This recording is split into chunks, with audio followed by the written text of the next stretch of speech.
Okay, so we've been over the last few weeks looking at the Parami. So just to review, the Parami are an intrinsic part of the Buddhist training that really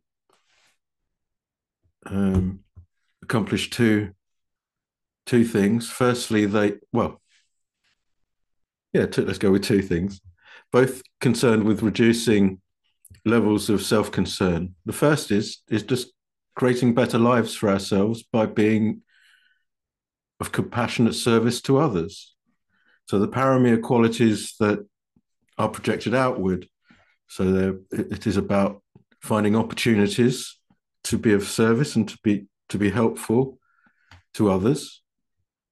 And that has the quality of, firstly, if it's skillful action, it produces very pleasant results, which means that we experience far easier lives as a consequence of being willing to put ourselves out for others. So that reduces levels of self concern. And then these 10 qualities also translate to meditation as well. So when we sit down to meditate, we experience a reduction in levels of self concern because we've been developing the parami. Sitting in meditation becomes easier as a consequence. We have a far better, healthy self image. We're not creating negative waves in our lives quite so much. So that means we don't feel so much regret, so much resentment, so much irritation and frustration. As a consequence, the mind is able to calm and concentrate that much more easily. So they develop incredible qualities.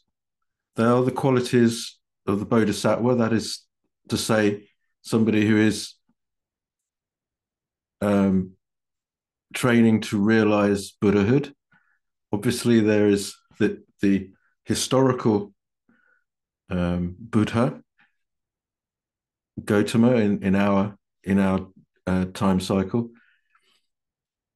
But anyone who aspires to realize freedom from suffering is in that sense a bodhisattva, somebody who is walking the path to realize freedom from suffering and to wake up. So these qualities are incredibly useful and important to develop in tandem with meditation itself. And the last time we met, we were talking about determination and truthfulness.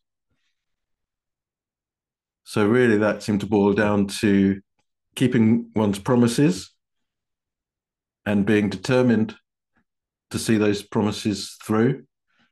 And that is very much a hallmark of compassionate service. You can't stop halfway. You have to be willing to go the whole way in helping somebody.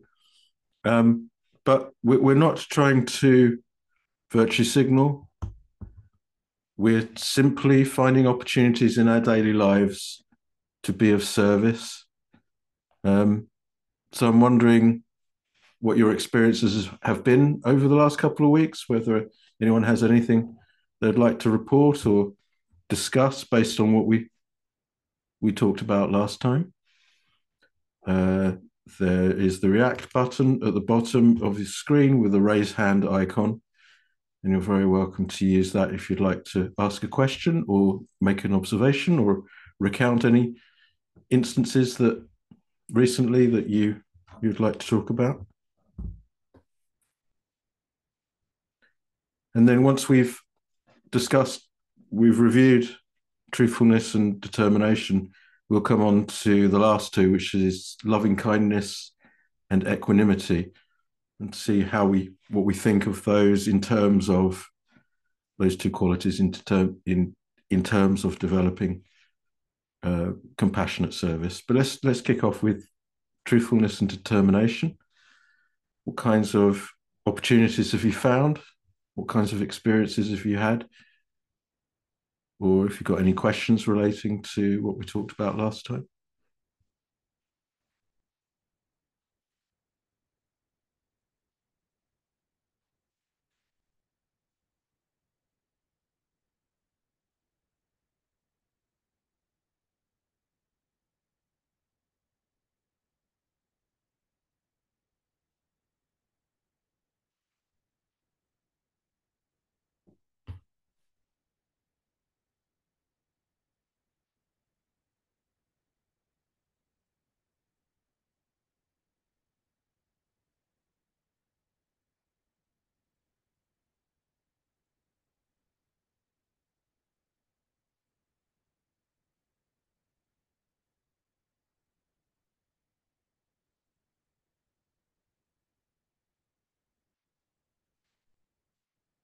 Anne, if you'd like to take yourself off mute, you want to just have a word?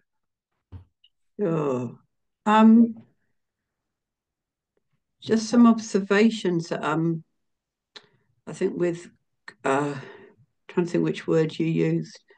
Um, the one for commitment or staying the course, determination. That's what you Yeah. used. Hmm. Um, I suppose I was thinking sometimes seeds are sown a long time ago, and you're not always aware of that. So, for example, I was away at the weekend and I just brought food to share for a meal. And in a way, there was just, I've always had that I've made a firm commitment that when things are needed for certain situations, it almost becomes, I'm consciously do it, but it's a very clear flow to doing that sort of thing. So I suppose that made me feel sometimes when you make a commitment or you have that determination at a deep level, then it's not so um, it can flow more easily. I think when it's on things like other things like I can try and make determinations, for example, to relax more or not always feel I ought to be doing things or you know, but I find that quite tricky. I don't know what would help more with that. So and I think with the keeping promises, I think just a straightforwardness. I think I noted that if I'm straightforward about what Yes. straightforward about what I am prepared to do and what I want to do, then it actually cleared the way much more easily for clear communication and things being kept to. But when I get caught up in other people's stuff, then sometimes I might find myself promising something that isn't necessarily going to be delivered well or easily. You make some very good points. In terms of the flow, I think if there is, it seems to me that when it's the things that are felt most deeply, that commitment, it does, it doesn't feel arduous. Mm. It doesn't feel like an obligation or a burden. It it does. There is a yeah, no, and I think that it's an internal thing. It's okay. I've promised to do it. It's therefore become my duty, and it's like that inner honesty about just really acknowledging that, and it just becomes the reality. This is what is going to happen. So there isn't the resistance. And I think maybe I don't know, I'm just speaking off the top of my head, but I think when it's a promise to ourselves, perhaps because it's to ourselves, it is slightly more tricky. So if the promise to oneself is to relax more, we might not be so we might not be it might not just touch or resonate so deeply or honestly. I don't know. I don't know what anyone else thinks, but I absolutely understand what you mean, that making that commitment to yourself doesn't necessarily carry the same weight or gravitas. So I think clear the truthfulness with oneself of saying, like, well, for instance, this morning, like, we have a retreat this week, which is why some regulars are missing because five of them are all on retreat this week. So my commitment is that I take the 6:30 meditation. So I have to be there at 6:30. I can't not be there. Got to sleep in. And so before I go to sleep, I just talk to myself and I say, right, okay, so I'm going to get up at 5:30. I'm going to do my exercises, drink my salty water, brush my teeth, and I will be at that 6:30 meditation to take it. It's my duty, and I'm happy to do it, and I look forward to doing it. And as a consequence of making that really clear determination and intention within myself, it happens. If it's and this is the thing, if it's like Saturday morning and it's like, oh, I'm going to get up early and go shopping or whatever, it doesn't carry the same weight because it's just for me. Do you see what I mean? Mm. But So, then I always feel, well, we're coming on to loving kindness next, but it's about equal, isn't it? It's not about, it's about equality of warmth towards yourself and because if you're not, if you don't have that towards yourself, then you often are out of balance with other people. although the parami are, primarily directed outwardly, there is no doubt that we are just as much, just as worthy of our love than the love we give to anybody else. And so I think for anyone who actually practices the parami, that it is, you are doing tremendous good to yourself. Mm. But I think, yeah, we'll come on to loving kindness. Definitely, we have to be kind to ourselves, and we have to be friendly towards ourselves. And in our culture, we are not. We berate ourselves incredibly so, and that actually then is projected outward because we're unhappy about ourselves. We become unhappy with other people.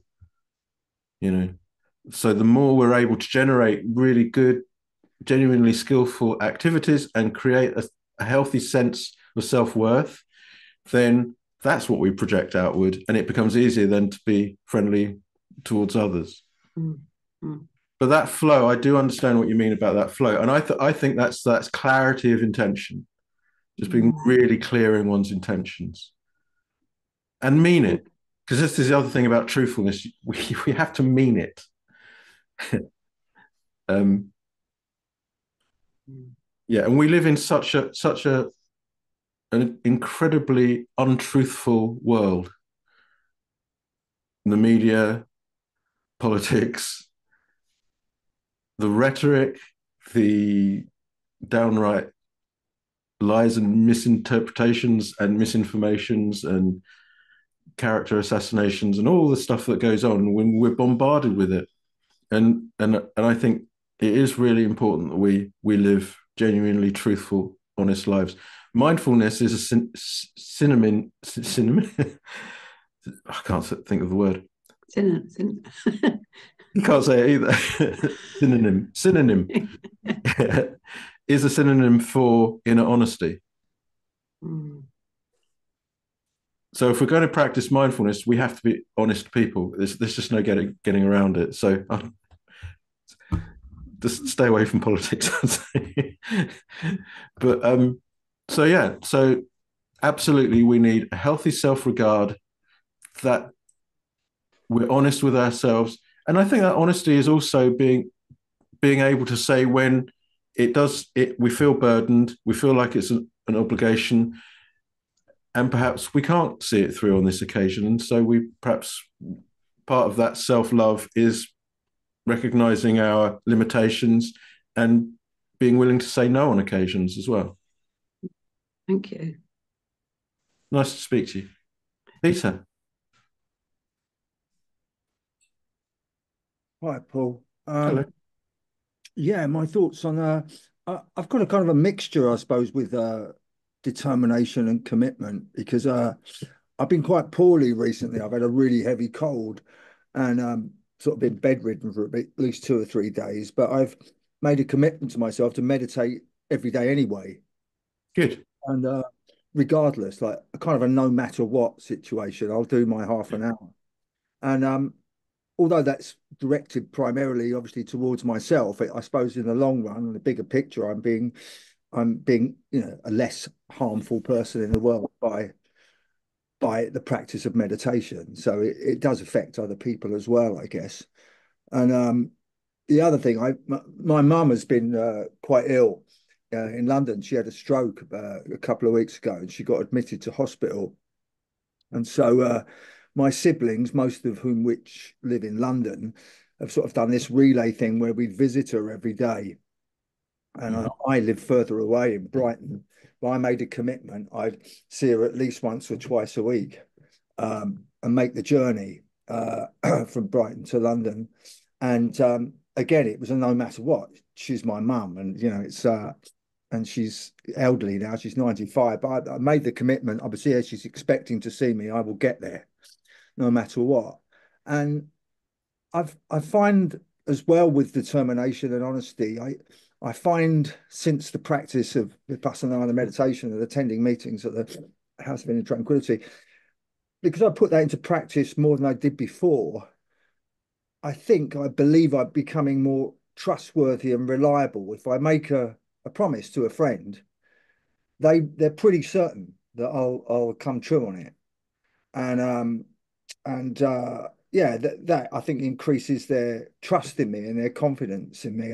But then again, I won't say something I can't do. But if I do say I can do it, I will do it. Okay. And I never used to be like that when I was younger. I'd have great intentions, but I wouldn't follow them through. Very good observations. Like if you're not determined and you don't keep your promises, you will be regarded as flaky and untrustworthy. And and part of the parami is helping to forge, sort of connections of trust, which can be sorely lacking in society, can't they? And if we're able to, through our development of the parami, pull through on our promises and be determined in that way, then absolutely it will help to forge more faith in life, faith in others, obviously, but faith in life for others as well. I think you do become a genuinely good influence, especially around young people as well. Because not everyone has like positive role models, and so it's easy to create attitudes. Young people create attitudes based on what they find on social media and so forth. And to be a real human being with a positive influence, pulling through on promises made, creates harmony, brings harmony. I'm minded of your observation about meditating when you're ill. I'm minded of Alan James's teacher, the Venerable Kapilawado Bhikkhu, who, when in Thailand, caught double pneumonia. Everyone thought he was going to die, and his teacher told him to sit in the corner and meditate. And people think I'm a firm teacher. My goodness. I say, I'll get the ambulance for you.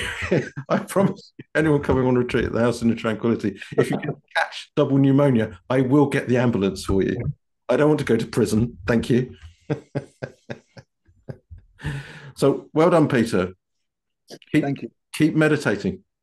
So what we do this is where the parami help to forge attitudes that come to our service when it comes to meditation. There are 100 reasons not to meditate. There's only one reason to meditate. And we need to develop that clarity of purpose, determination, being truthful to ourselves with our intentions, to sit when we don't want to. It's so important. Yeah. Brilliant. Hello, Andrew. Good evening. Good evening, all. Nice to see you. Thank you, Paul. Nice to be here. I wanted to just make a comment on what we're discussing and what I heard 2 weeks ago, was because I sort of understood it in the opposition to what you've been saying. In other words, I did something, I think, that was slightly dupricious. I let some friends down, and I was sort of more aware of my how uncomfortable I felt about it because of how we talked, and I realized that in a way I'd spoilt my own integrity in that moment, and I felt it keenly. Even I think it's over now, and everything's been fine, but it's almost like it's in the antithesis of what you were saying, that I understood what you meant because I didn't do it then, and I felt it quite keenly. And this is the perhaps the lesser known and understood side effect of practicing mindfulness and meditation and following a spiritual path, which those things will stand out more keenly. Yeah. Not just because we're being mindful, but hopefully over time, because they become oddities. They become the exception, not the rule. We learn our lessons. So we learn our lessons the hard way. We don't we don't learn it the easy way. And I absolutely, I completely get what you're saying. Is instead of reinforcing a healthy self-image, we feel like we've damaged our own integrity. And that's true. But that is the natural resultant of that particular action. Whether it's an action of commission or an action of omission, there is a result. And so through not acting, there was, or you're on a promise or whatever, there is the necessarily the challenge to our self-image as a natural resultant. And with mindfulness, hopefully it's not the Buddhist teaching isn't prescriptive in that way. It's not telling you how you should behave. It's just explaining how it works. And through the mindfulness, you organically learn about what works and what doesn't. And so you naturally start to err towards, fulfilling your promises. So in a sense, it's the exception that's proven the rule in that way. But that's a very, very good point. And so, yeah, we have to appreciate that there will be a resultant, and you will feel it more keenly if you are actively engaged in a spiritual path. And it's just being aware of that. And that's fine. And it doesn't diminish your integrity. In a kind of way, it helps to reinforce it, because you learn the lesson as you're going along, and you and I always say, well, okay, so that's how I acted on that occasion. I don't like how it feels. So going forward, given a similar set of conditions, I will attempt to behave differently. Yeah, not do it again. Yeah, but always with the caveat that, being human, I'm probably likely to do it exactly in the same way again, because I'm a slow learner. And so we let ourselves off the hook, is what I'm saying all the time. Always let yourself off the hook by saying, yeah, I'm learning, because you are. We all are. Yeah. Yeah. Thank you. Thanks, Andrew. Any other thoughts about truthfulness and determination? Annie, hello. Hello there. Here we go. I was insulted today for the first time by a friend I've known since 1975. But for the first time, there's a book called Intuitive Awareness by Ajahn Sumedho, and he says, "Welcome the suffering." And I've always thought, you must be joking. We must be joking. Welcome the suffering. But actually, this person is now 81. He has now been diagnosed with cancer, and he just rings me to ask if I'll do research for various things. I met him a very long time ago at work. And so, as I say, in 1975, and he's now 81. But what happened, and I'll try and encapsulate this because I'm not good at being concise, is it's very hard to find a window to speak to this person.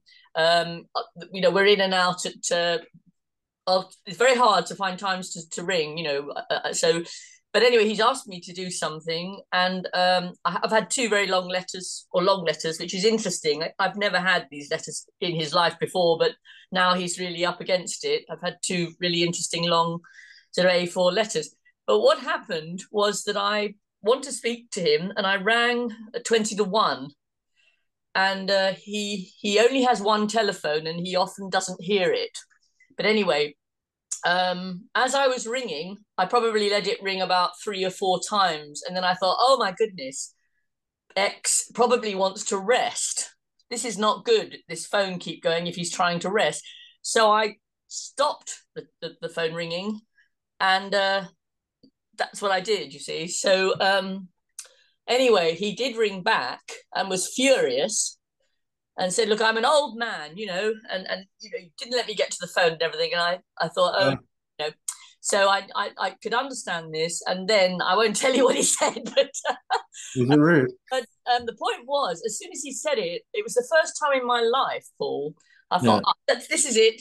So we're not going to take this in. We're just not going to take it in. And we're just going to keep on with the job, we're not going to take that in, that thing about the gift being offered. And yes, so and I absolutely could see, and I'm thinking, my God, because I've always dreaded getting cancer, and I think, well, it must be jolly frightening. Being in a 81, he's on the third floor up in a block of flats, and it must be very frightening. Mm. And so, he just, well, it wasn't terrible what he said, but think Dostoevsky anyway. Okay. All right. Okay. The title of one of his books. But I think why I'm saying this to you is because just without even sort of letting it dwell, I'm thinking, no, non-attachment, we're not dwelling on this, and we're just completely letting it go. And it was like, this has happened, but well anyway, I don't know what the future is going to be, because I don't know when I'm going to handle it better. But obviously, I shouldn't. I suppose I should have just let it ring and ring and ring, And no, you didn't do anything wrung. Well, this is the second time it's happened, you see, Paul. Now, and this is the trouble, and I think it's because. So I had an apology. This is interesting, you see. I could get the letter, but the last one, he just said, I'm sorry that I was so bad tempered, And I'm thinking, so that was just a couple of days ago. But I think, I thank you for saying that, Paul. Thank you, because I can't see how I could have handled that any differently. Either don't ring at all. If I didn't at all, I couldn't speak to him. And then, but if I'd left it ring and ring and ring, the poor man might have been trying to rest and think, oh, for God's sake, that telephone, Yeah, it's one of those things where we can't possibly know right, what the right thing to do is in those situations. The important thing is that we recognize that it's their issues. You're absolutely right. It's like if somebody cooks you a meal but you don't accept it, who does the food belong to? Mm. And we all have to learn, because generally speaking, anyone who meditates becomes more empathetic. And that means the tendency is that we do take on whatever emotion is being directed our way, and we have to learn what is ours and what is not ours. Mm. And it is perfectly permissible to reject that which is not ours. People will often want to remove the suffering, so rather than welcoming it. They want to get rid of it by giving it to you because you're empathetic, and we have to learn that we can't. It's not appropriate or healthy just to be a sponge for other people's negativity. Now you've known him 50 years. You've known him long enough to know that he probably didn't mean it in the way. He's a mentor to me, Paul. I've always looked up to him. He's a single man, and I've always thought if I could just live like X, this single man, he's a writer and composer, and so yeah. I was something else that was important. I was going to say. It's gone. But yeah, I think this thing now, whereas in the past I would have absolutely just, well, actually what I did do, I immediately put the phone down, because I thought this is just, as soon as he said, I just put the phone straight down. But you don't have to take abuse. Don't have to take abuse. Well, God, the number of times I've been, my behaviour, Oh yeah. I'm the Huh? I think we can all relate to that. We're talking, I'd like to be a lot more subtle, Paul, in my life. That would be a real achievement if I could. I like the fact you mentioned subtlety earlier on. When you've got these different mindsets that can't, and it happened again. I've had two people come to work for me, today, and so. Basically, as long as we greet each other on good terms and we end on good terms, I'm happy about that. Well, that brings us on to friendliness, loving kindness as a parami, and I think you've hit the nail on the head. It's like it's impossible for everyone to get on with each other all the time, and even when we snap and we're a bit sharp with somebody, it doesn't mean that we don't like them. And it doesn't mean that they don't like us. People are extraordinarily self-defensive.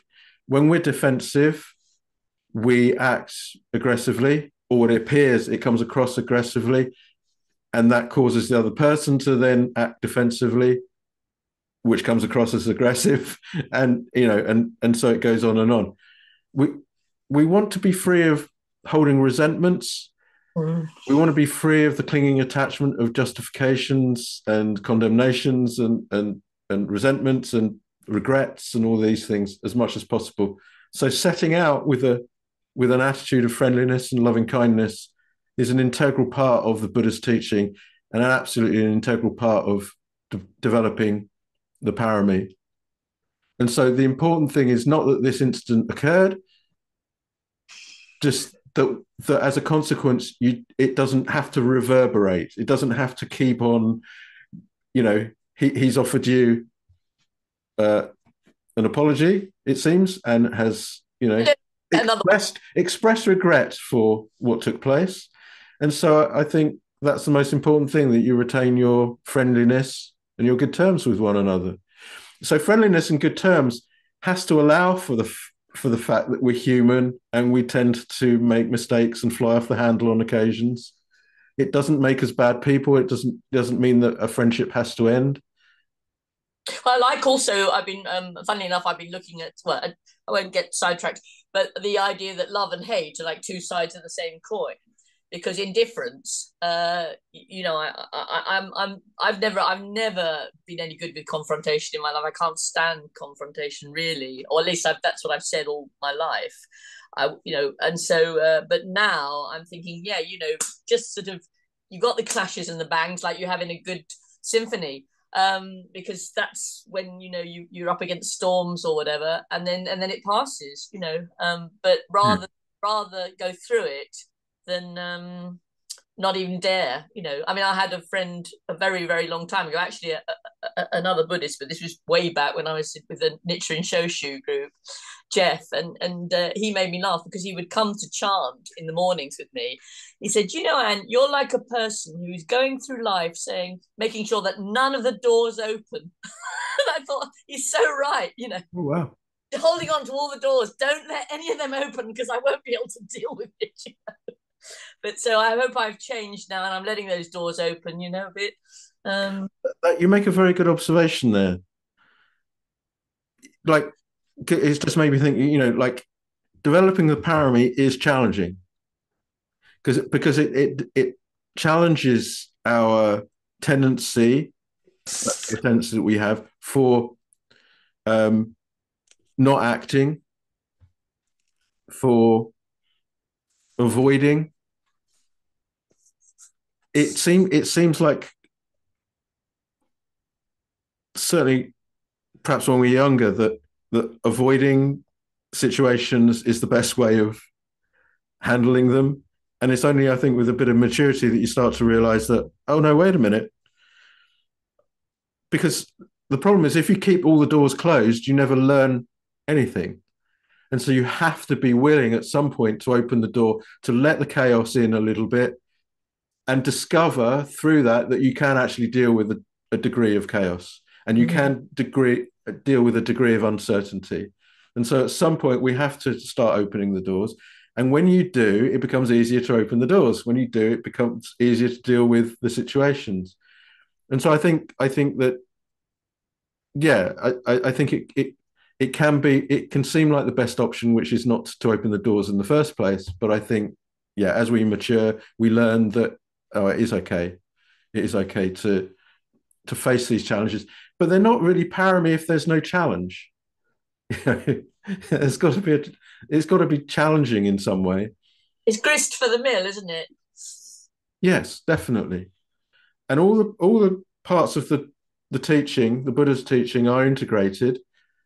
So what we learn in meditation helps us when it comes to developing the Parami. What we learn developing the Parami helps us in our meditation. And one way or the other, we begin to open up. When I first came to the monastery, I was so closed off and avoidant in my life generally. And a lot of my training was in practical things of helping other people. And even like the first job I was given when I entered the monastery was just looking after the indoor plants. And that was great because that showed I know it's plants, but it's to that degree, it's still living beings to that degree, and learning how much to water them, how much light they needed, learning how to care for things, which I think is a hallmark of the loving kindness parami, which is treating everything in your life with friendliness, with care and attention. That will definitely help your mindfulness, unquestionably. So even if it is houseplants, and I had a few failures, drowned a few plants that didn't need watering, starved a few plants that really did, put plants too close to windows and other plants not close enough to windows. I did it all. I mean, gradually you learn what was the right amount and for each plant, and it had the effect of making me more aware of my surroundings, making me more mindful.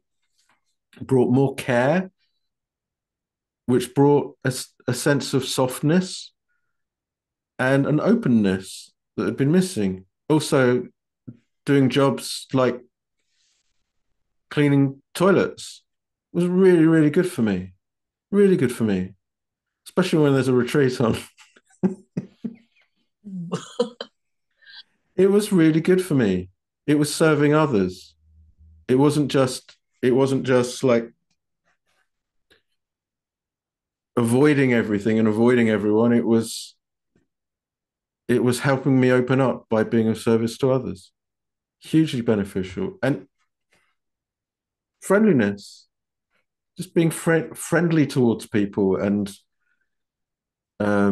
with interactions in the world, even if it's just a shopkeeper. It's just, and not all of us are amazing socialites, and you don't have to be, but it's an attitude of friendliness is so helpful for the overall aim of developing the parami and becoming skillful outwardly and becoming skillful with meditation inwardly as well. Has anyone got any thoughts about loving kindness and friendliness with regard to compassionate activities? Hilda. So I recently joined a local gym here in my town, and they had some kind of special event on yesterday. It was like a self-defense class that they hosted that I attended just for fun. And it was so interesting to hear the guy that was running it, because he's been practicing like self-defense in different ways for many, many years. And he talked about this idea of like always being aware of your surroundings, about risk, kind of risk analysis, and always thinking a step ahead, like having something in your pocket to throw at someone if they're trying to steal something from you, that kind of thing. And it was great fun. We practiced different techniques on each other, and like how you defend yourself, which I kind of enjoy because I've done some like martial arts like a long time ago. But then it made me think afterwards of like, usually if I'm walking around, like, I don't know, around my town and it's late at night, I try and rely more on maybe like loving kindness than the whole idea of being afraid. And yeah, I just thought it was interesting because like when he spoke about this, like always kind of being prepared for something bad to happen.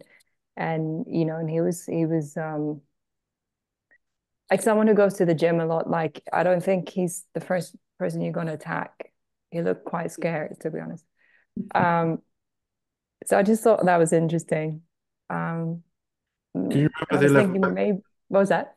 Do you remember one of the 11 benefits of developing loving kindness as a medicine? Yeah, exactly. That people kind of, they don't attack you. with weapons and fire, fire, yeah. poison, thoughts. So In that yeah. regard, it is the softest defense system. That's what it made me think about. It was like, because he was saying, okay, I always have chewing gum in my pocket, he said, like, a pack of chewing gum, because then I can throw it at someone just to distract them. And I was like, oh, maybe I should start doing that. And I was like, wait a minute. No. We have this other thing that we can use. Yeah, I think it's getting the balance right, though, because you do have to, we have to be realistic about the state of the world. Sure. And, we do have to be careful. But at the same time, I think we want to start from the soft, open, spacious place of friendliness rather than always assuming the worst. So it's getting the balance right between, being aware. But if we're practicing mindfulness anyway, then we're going to be aware. But if we start out with an attitude of we've got to be aware because someone around the next corner might want to get us, we will live a life of absolute fear. Yeah. I mean, in our culture, safetyism has gone crazy. The hoops that we as an organization have to go through for our health and safety to make sure everything is right. And there's been no incident in 40 years. No. And yet, it's like the bureaucracy and the hoops you have to go through to get the certificates and all this sort of thing just grows and grows and grows and grows because people, their first priority is fear. Yeah. It is self-defense in that most sort of like fearful sense. Covering everything, covering yourself. Yeah. But the actual practice of loving kindness as a meditation and taking that out into the world in terms of the way that you deal with people with friendly first sort of outlook, that is so disarming. And you're not creating, like, resultants arise because the supporting conditions allow it. And if through your behavior you're making the supporting conditions as sort of friendly and soft and open as you can, you are limiting the opportunity for negative resultants to arise as much as you can. But by the same token, you do also have to be able to look after yourself. Yeah, sure.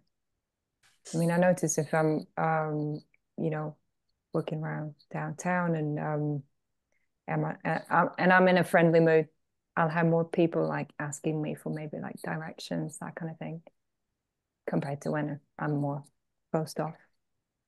Yeah.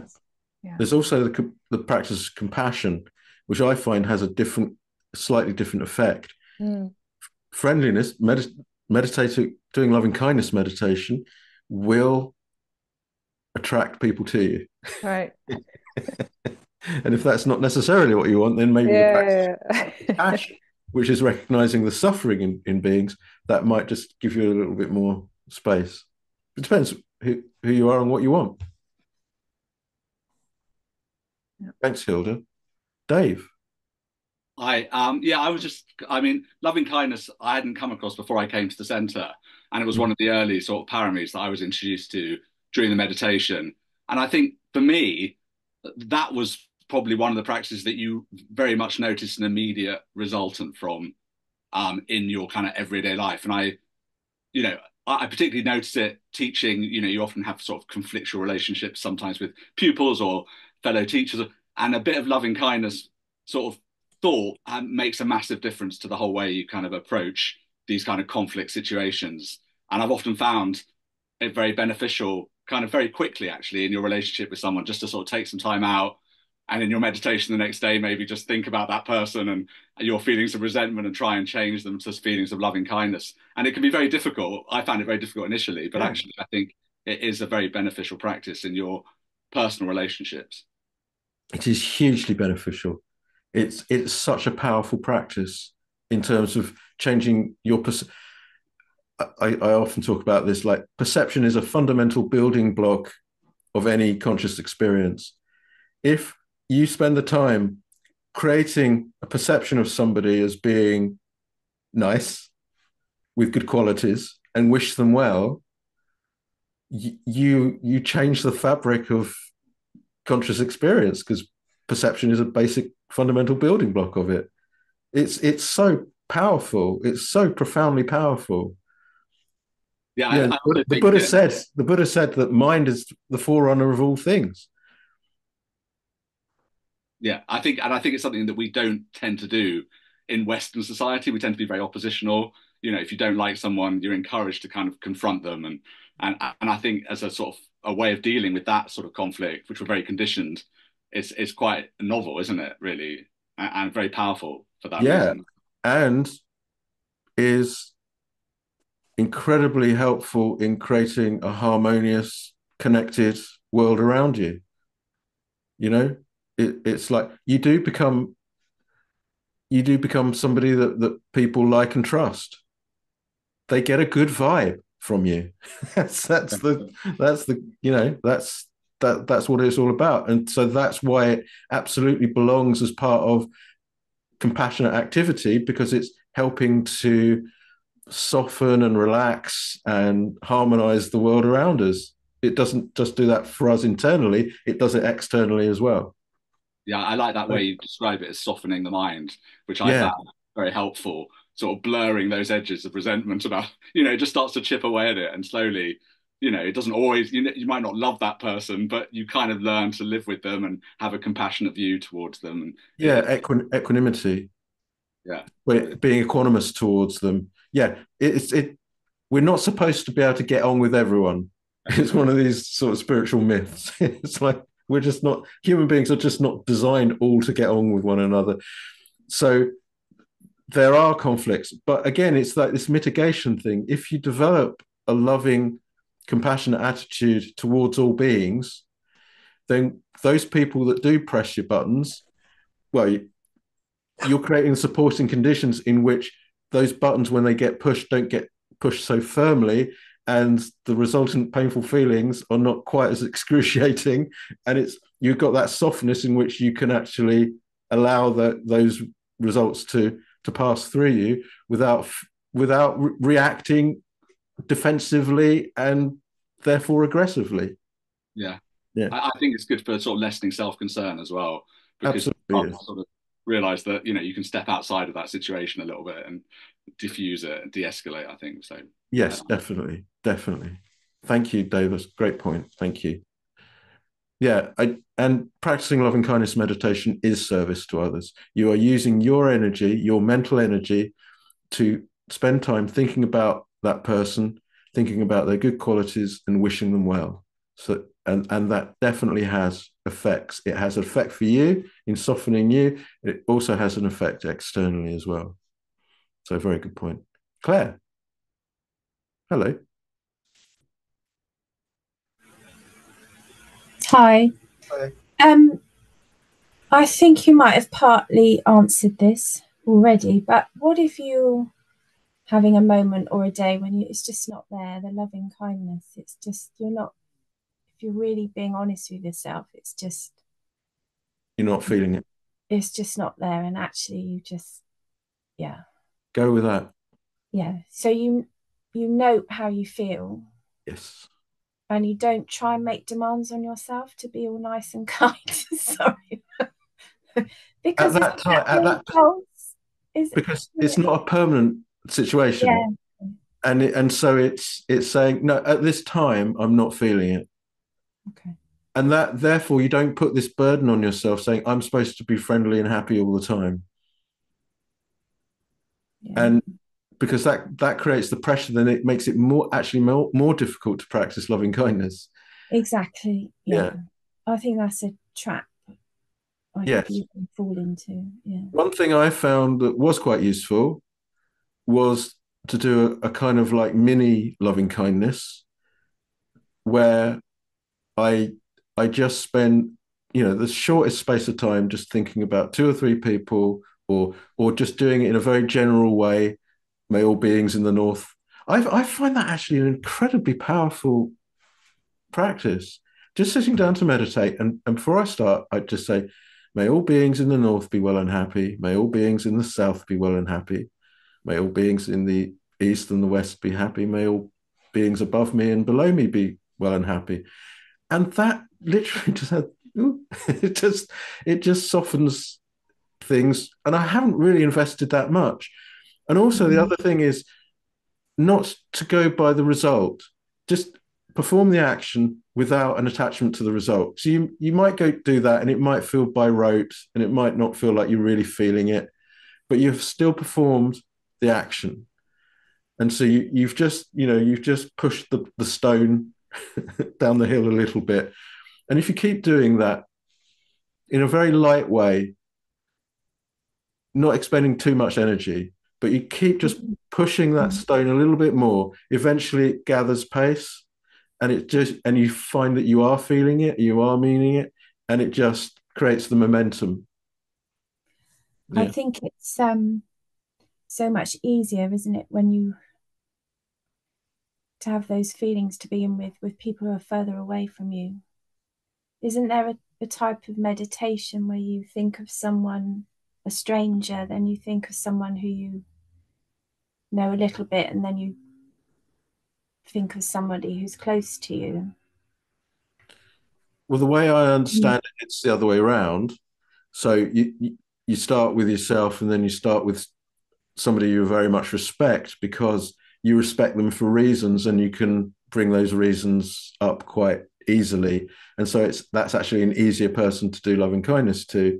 And then you gradually move from a friend to a neutral person, and then to someone that you find it more challenging to give towards.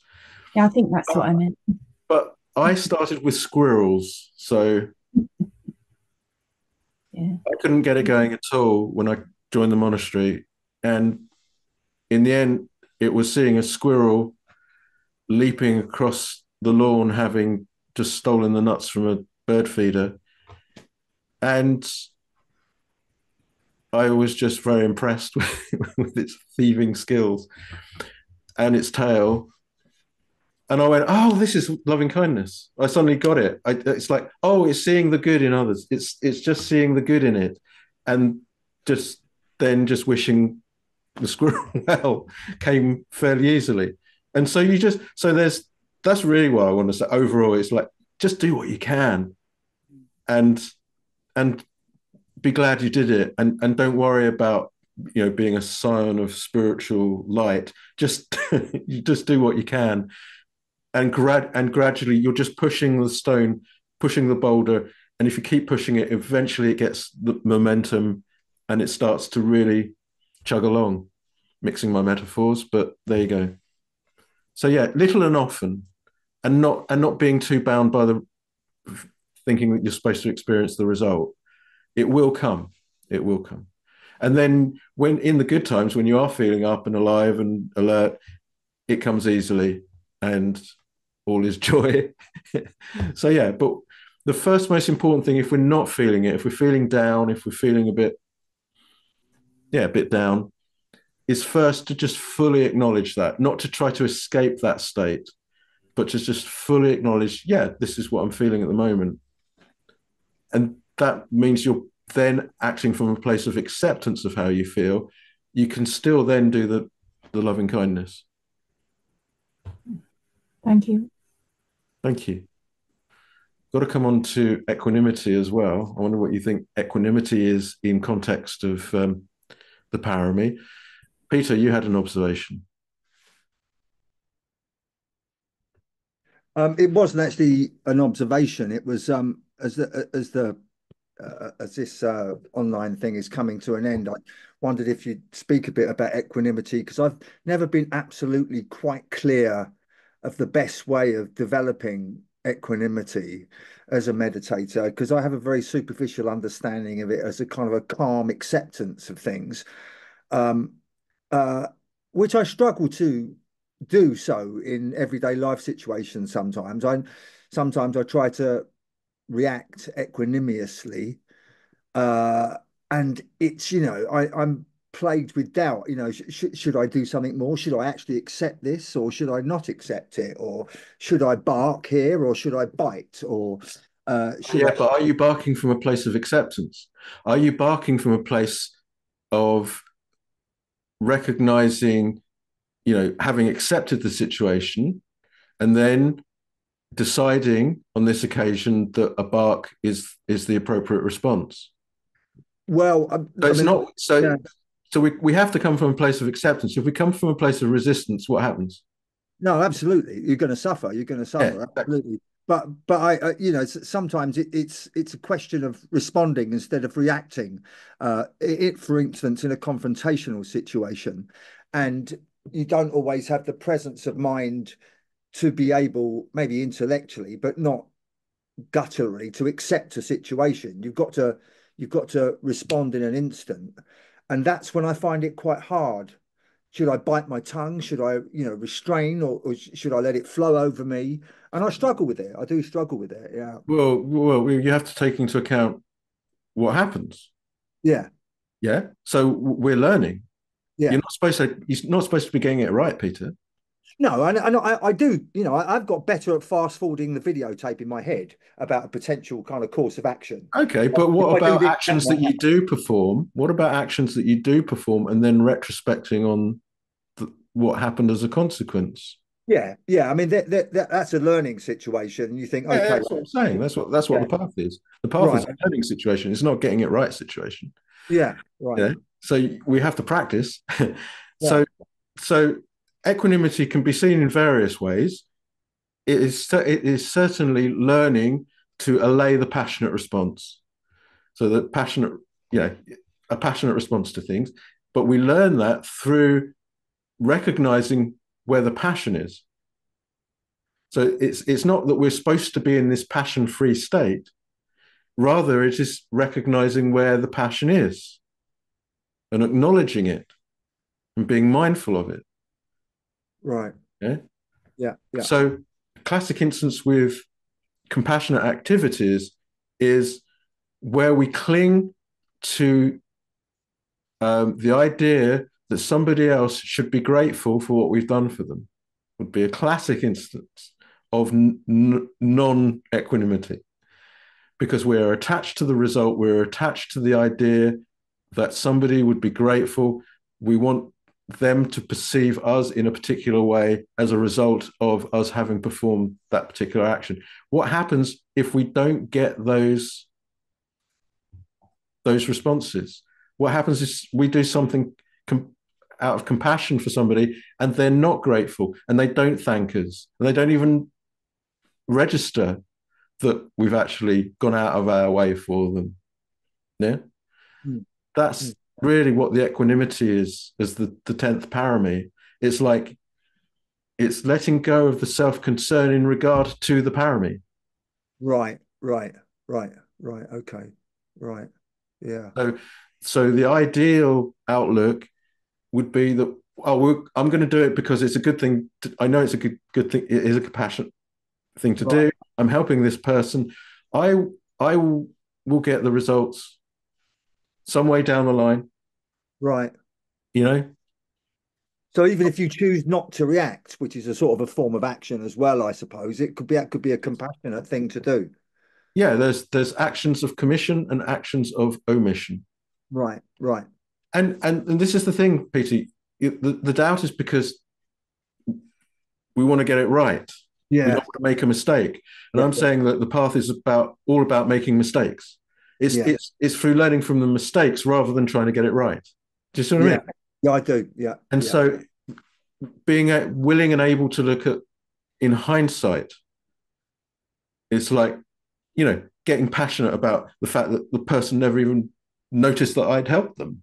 Like didn't get a word of thanks. It's that thing. Yeah. It's going through that. It's actually feeling that way and becoming mindful of it and recognizing, hang on a minute, why does it matter whether they acknowledge what I did? I'll still get the results of. Yeah, that's a really good point. Yeah. Does that help? Does that clarify it a little bit? It does actually. Thank you. Yeah, thank you very much. And that really is the heart of the. It's like the denouement of the parami. It's like, can you perform these actions without the expectation of getting something back? Yeah. No, I like that very much about like the vipaka will happen anyway, regardless. Yeah, the result will I like that. So you just let that go. You don't have to have it confirmed by a person or a situation. Yeah, it'll happen anyway in whatever time. And I'm not saying that's easy. No, it's it's not. But the more you get used to it, the more you. This is why I think it is important to recognize that your actions have results, and it's not a bad thing to consciously acknowledge when you're performing a good action that you are indeed performing a good action, precisely because it means you don't have to get that recognition. Yeah. Because my actions have results. Yeah, I don't mind washing up for you. Yeah, I'm happy to wash up for you. It's like great. Yeah. I know what's going to be coming back my way at some point in some way. The thing about actions and result is it's not an eye for an eye.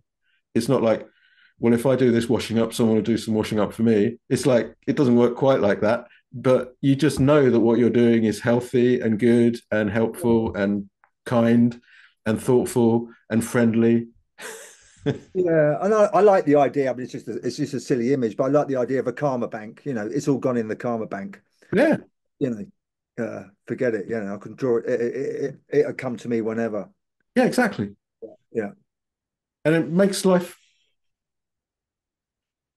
incredibly dynamic and alive in a completely different way than previously we'd understood, and it becomes quite magical.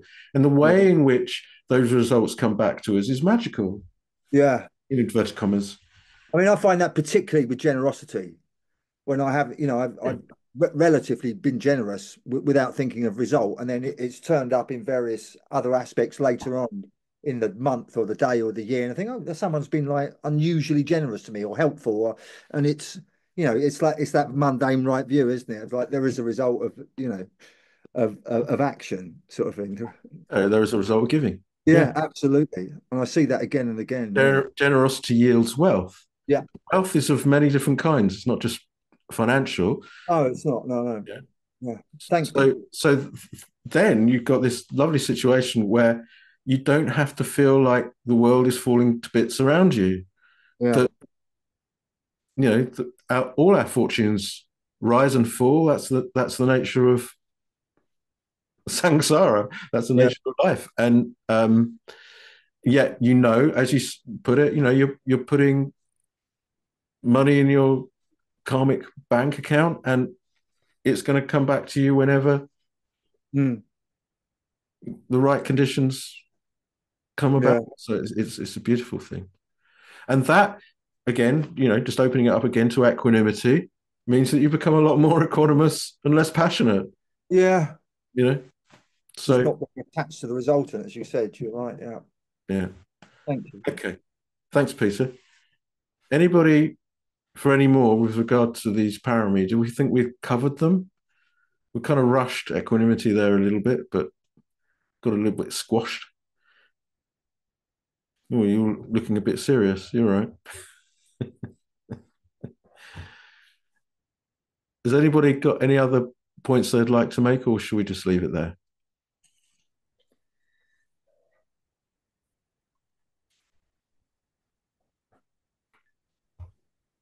Well, we've been chatting for an hour. Anne, sorry, you. I was just going to say, it seems listening that wisdom has to come in. Maybe all. Sorry, just frozen. All the paramis need all the others in them, but with upekkha as well, that sense of wisdom. Yes, wisdom is one of the parami, and like I go back to the comment I think I made on the very actually, they didn't really want us to do it. Sorry, you froze for a little there. I didn't catch all of that. All right, sorry. Maybe I'm not meant to be talking. My internet is unstable. I was just going to say wisdom. I think there's a lot of, maybe upekkha has a lot of wisdom in it. Sometimes we have to go through a process because sometimes we might do things for other people. They don't actually want us to do them, or there's a lot of learning from that respect as well. The upekkha with our own process of learning as well and growth, rather than exactly what you said before about any type of results that we not getting attached to. Yeah, not getting attached to the results, recognizing that we all have a unique journey, that the Buddha's teaching is giving us the tools so that we can explore life and come to our own wisdom through, going through our own ups and downs and going, through our own learning, and that we're not supposed to all end up being the same and having the same experiences. It's not one template for all. It's giving us the tools to live a dynamic life full of mindfulness and awareness and developing these qualities that are utterly for our own benefit. We're, everyone does what they consider to be in their very own best interests, and we just discover what is genuinely in our best interest, and that is wisdom. So absolutely. So it's your path, it's your exploration of life. The Buddha's just trying to give you the tools so that you can go and do that. Okay. All right, I'm cooked. I'm done. So next time we meet, if you want to carry on talking about the Parami, we can absolutely do that, but it'll be more of a Q&A type thing. So do bring your questions. Can be meditation questions as well. But for this evening, I think that's it. So thank you all for being here, and appreciate everyone who made a comment and asked questions and so forth. Thank you so much. Thank you, Thank Paul. you. Thanks, Paul. Thank you. Thank you Bye. very much. Thanks, Paul. Bye. See you.